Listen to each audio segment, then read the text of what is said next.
So ito ang problema to ay pinaka-adjustment niya, no? Kahit anong gawing flash, wala na labas sa tubig. So di rin siya nagkakarga. So na-check ko siya, parado kanyang pump. So wala siyang tulo, no? So check natin ngayon. Wait lang. So yan, okay na siya, no? Ito ay pinantay ko na lang siya, no? Kasi nangyari dito, puto lang isang kabiyak niya. Isa ito mga. Yan, dapat dalawa yan. So ginawa ko nga lang, ipinantay ko na lang tong ito para lumabas yung tubig. Patasig siya, no? Sasagot ko siya ng walang laman.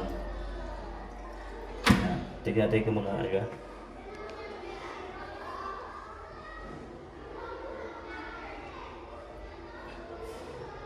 Yun, tumataas yung tubig niya. So okay na siya, no?